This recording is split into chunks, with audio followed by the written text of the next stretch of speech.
Popup popcorn में आपका स्वागत है। आज मैं आपको 2021 की एक कॉमेडी रोमांस फिल्म दिखाऊंगा जिसका शीर्षक स्वीट एंड सॉर है। स्पॉइलर आगे। सावधान रहें और ध्यान रखें। चियोन शहर में जंग युक, एक मोटा आदमी जिसे हाल ही में एक इंजीनियर के रूप में स्थायी पद प्राप्त हुआ है, हेपेटाइटिस बी के साथ अस्पताल में भर्ती है। तरल पदार्थ एक ही हवा में सांस लेने से नहीं, लेकिन उसके माता पिता अभी भी केवल एक बार उसके पास जाते हैं और उसे पकड़ने के डर से लंबे समय तक नहीं रहते हैं। जंगलियों के दोस्त भी उससे मिलने नहीं जाते हैं, वे केवल पाठ भेजते हैं और कमरे के अन्य मरीज भी उससे दूर रहने की कोशिश करते हैं। हमेशा डॉक्टरों और नर्सों से अपने चारों ओर पर्दा रखने के लिए कहते हैं। हालांकि सब कुछ भयानक नहीं है। यह इस अस्पताल में है कि जंगलियों दायून से मिलता है, एक नर्स जो उसके साथ हमेशा कोमल होती है और यहाँ तक कि उसके आईवी बैग पर एक चुम्बन छोड़कर उसे शुभकामनाएं भी देती है। एक शाम जंगयुक अस्पताल के चारों ओर घूमने के लिए कमरे से बाहर निकलता है और सीढ़ियों से दायून को सिगरेट पीते हुए पाता है। उसने देखा कि उसकी उंगली पर एक अंगूठी है, लेकिन वह उसे बताती है कि यह सिर्फ उसकी स्नातक की अंगूठी है। वह उसे यह भी बताती है कि वह भाग्यशाली है कि उसे उसके विपरीत अपनी नौकरी पर स्थायी पद मिला है, जो एक अनुबंध पर है, और वे उसे कुत्ते की तरह काम करते हैं। वह हमेशा थकी रहती है और इसलिए वे वर्तमान में धूम्रपान कर रही है, जागते रहने की कोशिश करने के लिए। उनकी चैट अचानक बहुत सख्त हेड नर्स द्वारा बाधित की जाती है, जो धूम्रपान पर टिप्पणी करती है। इसलिए दायून सिगरेट का नाटक करता है। जंग और भागने से पहले उसे इसके लिए डांटता है। अगली सुबह वह उसके झूठ की मदद करने के लिए उसे धन्यवाद देने के लिए आती है, अन्यथा वह मुसीबत में पड़ जाती। अजीब तरह से वे उसकी थाली से खाना चुराना शुरू कर देती है, जिसका उसे कोई फर्क नहीं पड़ता, लेकिन वे अभी भी पागल हो जाती है। इसके बारे में जब वे नोटिस करती है कि वह क्या कर रही है, दायून जाने से पहले माफी मांगता है, लेकिन चेतावनी के बिना नहीं, अन्य मरीजों को दायून को धमकाने के लिए नहीं। बाद में शाम को वे वेंडिंग मशीन द्वारा एक पेय साझा करते हैं, और जब दाउन अपने बिस्तर पर उसे देखने के लिए आते हैं तो वे इतनी थक जाती है कि वे उसके बगल में कुछ सेकेंड सो जाती है। जब वह कॉफी और धूम्रपान छोड़ती है तो दायून की थकान और भी खराब हो जाती है, यहाँ तक कि जब वे उसे सिगरेट के साथ पाती है और पैक पर पेट भरती है तो जंगलियों को भी डांटती है। अस्पताल में समय वह अपने फोन की स्क्रीन पर समर्थन संदेश छोड़ देता है, उसके साथ साझा करने के लिए अपने रूममेट्स का महंगा खाना चुरा लेता है, उसे अपने बिस्तर पर एक जगह छोड़ देता है ताकि वे उसे झपकी ले सके और उसके होने से पहले उसे जगा सके। पता चला अच्छा महसूस नहीं करने का नाटक करता है ताकि वे उसे व्हीलचेयर में हवा के लिए बाहर ले जा सके और वे बाद में स्थान बदल दें। दायूं उसे बहुत प्यारा है बदले में, यहाँ तक कि उसकी पट्टियों पर स्टिकर भी लगाता है। लेकिन एक दोपहर जब वे कहता है कि नहीं, अजीब तरीका है, उसकी एक प्रेमिका है। दायूं उसे पसंद नहीं है, कह रही है कि उसे पसंद नहीं है यह जब लोग उस तरह से बात करते हैं। एक समस्या यह भी है कि वह नहीं चाहती थी कि उसके सहकर्मी उनकी बढ़ती दोस्ती के बारे में जाने, इसलिए जब जंगलियुक उससे बात करने की कोशिश करता है, जब वह अन्य नर्सों या डॉक्टरों के साथ होती है, तो वह उसकी उपेक्षा करती है। कुछ दिनों बाद डॉक्टरों का कहना है कि जंगलियुक आखिरकार घर लौटने के लिए स्वस्थ है, और वह दुखी हो जाता है क्योंकि वे फिर से दायून को नहीं देख पाएगा। जाने से एक रात पहले वे कुछ फूल चुराता है जो एक मृत रोगी को भेजे गए थे और दा उनके लिए उसे देने के लिए इंतजार कर रहे थे, लेकिन जो उसका शाम का चेकअप करता है वे हेड नर्स बन जाता है। अस्पताल में अंतिम दिन वे उसे अलविदा कहना चाहता है, लेकिन वे उसे नहीं ढूंढता है और वे अपने माता पिता की उपेक्षा करता है जब वे उसे लेने आते हैं। जब वह अपने दोस्तों के साथ रात के खाने के लिए बाहर जाता है तो वे उसे बताते हैं कि नर्स को मतभ्रम हुआ होगा, लेकिन दायर ने हार नहीं मानी। वह वापस अस्पताल जाता है और जब वे उसे वहां नहीं पाता है, वे उसकी फाइल से उसका फोन नंबर प्राप्त करने की कोशिश करता है, लेकिन पकड़े जाने से पहले उसे केवल आधा ही याद रहता है। घर पर वे फोन नंबरों का एक गुच्छा आजमाता है जो उसे याद रखने वाले फोन नंबरों से शुरू होता है और बहुत सारे नंबर प्राप्त करता है। गलत उत्तर जब तक कि वह अंत में सही संयोजन का उपयोग नहीं करता और दायून उसका फोन उठाता है। वह बताती है कि उसने कुछ दिन की छुट्टी ली थी क्योंकि उसकी तबीयत ठीक नहीं थी और इसलिए उसने उसे अस्पताल में नहीं देखा, इसलिए अब कि वह जानता है कि वे उसे अनदेखा नहीं कर रही है। जंग युक उसे बताता है कि वे उसे पसंद करता है, जिस पर दा यून उसे अपने अपार्टमेंट में आने के लिए आमंत्रित करके जवाब देता है।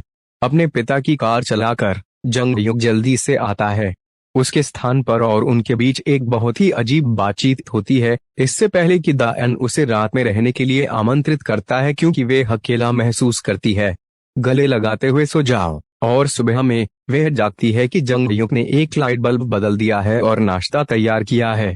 इतनी दयालुता उसे रुलाती है और वह जंग युक को उसके होठों को चोंच मारकर धन्यवाद देती है। जब वह कोशिश करता है तो उसे और गहरा करने से रोकता है, यह समझाकर कि ऐसा नहीं है। तब से वे एक साथ घूमना शुरू कर देते हैं। वे अस्पताल ले जाता है ताकि वे नाश्ता कर सके। अपने पिता की कार से काम के बाद उसे उठाती है और अन्य वसाओं से ईर्ष्या करती है, जिसके साथ वह घूमती है। बाहर निकालती है उसके अपार्टमेंट में कचरा, और जब वे तनाव महसूस कर रही होती है तो बस अपनी कंपनी की पेशकश करती है।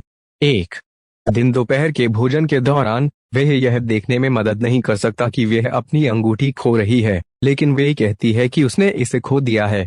वह उसे भी बताता है कि एक बार जब उसे अपनी जगह मिल जाए तो उसे अपनी नौकरी छोड़ देनी चाहिए क्योंकि इससे उसे बहुत तनाव होता है, लेकिन वे केवल गले लगाकर जवाब देती है। कुछ दिनों बाद कोई जानता है कि दा यून उसे जेजू को एक छुट्टी पैकेज उपहार में देता है और वह जंग युक को अपने साथ आने के लिए आमंत्रित करती है, जिसे वह स्पष्ट रूप से स्वीकार करता है। जब वे खरीदारी के लिए जाते हैं तो वे मैचिंग शर्ट लेने की कोशिश करते हैं, लेकिन जंग युक के लिए वे बहुत छोटे होते हैं, जिससे उन्हें उन जोड़ों से जलन होती है जो उन्हें पहन सकते हैं। वे मैकरॉन स्टैंड के पास भी रुकते हैं, जिसका क्लर्क डी यून को पहले आने के लिए छूट देता है, लेकिन जंग युक कुछ भी नहीं पाता है क्योंकि अब वे अपने वजन के बारे में बुरा महसूस कर रहा है। छुट्टी का दिन अंत में आता है और दायो हवाई अड्डे के प्रवेश द्वार पर उसका इंतजार कर रहा है। जंग युक समय पर टैक्सी को रोकता है और उसकी ओर दौड़ता है क्योंकि वे उस पर लहर करती है। दायून के पास उसके लिए एक आश्चर्य है, स्नीकर्स की एक जोड़ी जो उससे मेल खाती है, हालांकि वह इनकार करती है कि वे मिलान को बदलने के लिए हैं। कमीज जंग युक उन्हें लगाता है और वादा करता है कि वह उनका उपयोग उसके लिए वजन कम करने के लिए करेगा। फिर इसे साबित करने के लिए थोड़ा सा दौड़ता है। जब वह दा उनके अपार्टमेंट में वापस जाता है जहां वे एक साथ रहते हैं, तो वे काम पर जाने से पहले उन दोनों के लिए नाश्ता बनाता है, रास्ते में कचरा निकालता है। कार्यालय में उसका काम बताता है कि उसे भेजा जा रहा है एक अस्थायी अनुबंध के तहत एक बड़े निगम के लिए, और अगर वे अच्छा करता है तो उसे स्थायी रूप से काम पर रखा जा सकता है। यह उसके लिए एक अद्भुत अवसर है, लेकिन अन्य कंपनी सियोल में है जो इंचियोन के पास बिल्कुल नहीं है। वह इसे दोपहर के भोजन पर दा उनको बताता है, लेकिन वे इस पर चर्चा समाप्त नहीं कर सकते क्योंकि अन्य नर्सें आती हैं और वे उसके साथ नहीं दिखना चाहती, खासकर जब नर्सों को लगता है कि वे परिचित लग रहा है। कुछ दिनों बाद जंग युक अपने मोटे सहकर्मी से ईर्ष्या करते हुए काम पर दा उनको लेने जाती है। वह उसे उस नई कार से परिचित कराता है जिसे उसने खरीदा है और वादा करता है कि वह हर दिन सियोल से आगे पीछे यात्रा करेगा ताकि उनके जीवन में बदलाव ना हो। वह उसे अपनी खोई हुई स्नातक की जगह को बदलने के लिए एक नई अंगूठी भी देता है। काम पर जाने के लिए अपनी पहली सुबह की यात्रा पर जंग युक अपने साथ ट्रैफिक में फंसे अन्य आदमियों पर हंसता है, यह सोचकर कि वे बेवकूफ हैं। जब वह कार्यालय में आता है और बॉस से मिलवाया जाता है तो उसे पता चलता है कि वह टीम में अनुबंध के तहत एकमात्र नया कर्मचारी नहीं है, वो योंग भी है, एक बहुत ही प्रतिस्पर्धी महिला जो उसे पसंद नहीं करती है बहुत ज्यादा। दोपहर के भोजन के दौरान स्थायी टीम उन्हें अपने साथ जाने के लिए आमंत्रित नहीं करती है और जंग युक उसके साथ फंस जाती है। जैसे ही वह घर आता है वह वो योंग के बारे में दा उनसे शिकायत करना शुरू कर देता है, जो उसे बताता है कि उसे अपने सहकर्मियों को प्रभावित करने के लिए बस थोड़ा और प्रयास करने की आवश्यकता है। अगले दिन जंग युक सभी के लिए कॉफी लाता है, लेकिन उसकी मदद करने के बहाने वो योंग प्रत्येक सहकर्मी को कप देता है और जंग युकी को इसके लिए कोई श्रेय नहीं देता है। वह उसे यह भी बताती है कि वह गलत असाइनमेंट पर काम कर रहा है, जो एक झूठ है, और क्योंकि वह प्रोजेक्ट के दूसरे हिस्से में जाता है इसलिए उसे इसके लिए डांट पड़ती है।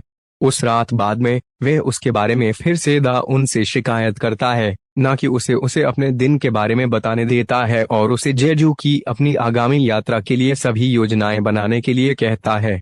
जब अपने मालिकों को अपनी परियोजना पेश करने का समय आता है तो बोयोंग इस विचार के लिए सभी श्रेय लेता है, लेकिन जंग युक ने कटौती करने का मौका लिया और कहा कि एक डिजाइन समस्या है जिससे पुल गिर जाएगा। तब से वह उसे ठीक करने के लिए किए जाने वाले सभी अतिरिक्त कामों के लिए चिढ़ाता है, जिस तरह से वह तनाव में गड़बड़ हो जाती है और जब वह अतिरिक्त घंटे काम करती रहती है तो वह कैसे जल्दी निकल सकता है। हालांकि अभी भी थका हुआ है, इसलिए जब वह इतनी लंबी यात्रा के बाद अपार्टमेंट में आता है तो उसे सोने से पहले दाउन को नमस्ते कहना मुश्किल होता है।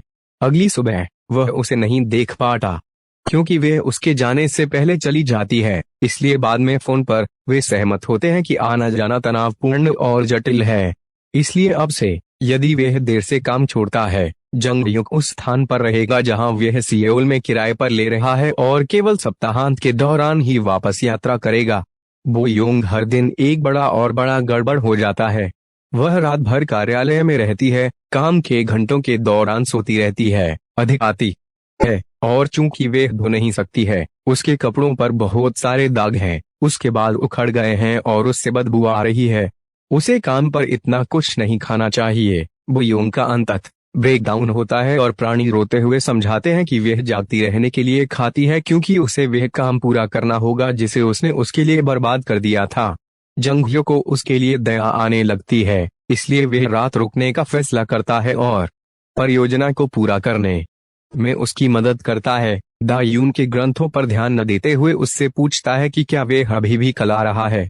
अगले दिन वे तैयार परियोजना पेश करते हैं अपने मालिकों को, जो उन्हें इसके लिए बधाई देते हैं और स्थायी टीम को बताते हैं कि उन्हें इससे सीखना चाहिए।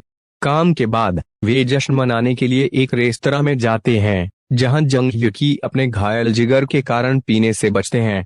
दायून को यह बताने के बाद कि जब वे कंपनी के खाने के साथ काम करेंगे तो वे घर जाएंगे, वे नजर रखता है ऑन बोयोंग जो नशे में रहता है। जब तक वे घर आता है तब तक अविश्वसनीय रूप से देर हो चुकी होती है और दाउन वहां नहीं है। उसे अस्पताल द्वारा एक और नर्स की शिफ्ट को कवर करने के लिए बुलाया गया था और वे पूरी रात काम करेगी। लटकती हुई वह उसे प्रकाश बल्ब बदलने के लिए कहती है। जंगह्युक हालांकि सो जाता है और अगले दिन बिना बदलाव किए काम के लिए निकल जाता है। कार्यालय में उनके बॉस उसे और बोयोंग को बधाई देते हैं, अच्छी टीम और उन्हें एक साथ काम करने के लिए एक नया प्रोजेक्ट देता है जिस पर उन्हें कोई आपत्ति नहीं है क्योंकि अब वे बहुत अच्छी तरह से साथ मिल रहे हैं। जंगह्युक देर से रुकना शुरू करता है, बोयोंग के साथ अतिरिक्त घंटे काम करता है और उसके साथ संबंध विकसित करता है, लेकिन अक्सर दायून को भी रद्द कर देता है, इसलिए वे एक दूसरे को कम से कम हर हफ्ते देखते हैं, कभी कभी लगभग कभी नहीं। यह निराश करता है दाउन, जिसके पास व्यक्तिगत रूप से बताने के लिए कुछ बहुत महत्वपूर्ण है और इसे कुछ समय के लिए स्थगित कर रहा है। दूसरा प्रोजेक्ट एक सफलता है और जंगह्युक और बोयोंग जश्न मनाने के लिए एक साथ डिनर पकड़ने जाते हैं। दायून, जो अपने वादे के अनुसार अपने प्रेमी की प्रतीक्षा कर रहा है, उसे यह जानने के लिए बुलाता है कि वह कहाँ है, इसलिए जंगह्युक उससे झूठ बोलता है और उसे बताता है कि उसे फिर से देर से काम करने की जरूरत है। इस समय जंगह्युक पीना स्वीकार करता है। एक शाम बोयोंग उसके साथ फ्लर्ट करने की कोशिश करता है और यह अंतिम किक है। जंगह्युक को घर लौटने की जरूरत है। दायूं उसे बाहर निकालने और लाइट बल्ब बदलने के लिए कहता है। इससे इस बारे में बहस शुरू हो जाती है कि कैसे वे दोनों बहुत थके हुए हैं और दूसरे को मदद करनी चाहिए। दायून सोचता है कि जंगह्युक केवल आराम करने के लिए आता है और जंगह्युक सोचता है कि दायून आत्म केंद्रित है। अचानक दायून ने उस महत्वपूर्ण बात को स्वीकार किया जो वे उसे बताना चाहती थी। उसे अपनी अवधि नहीं मिली है, इसलिए जंगह्युक बाहर होने के लिए कचरा बाहर निकालने के बहाने का उपयोग करता है।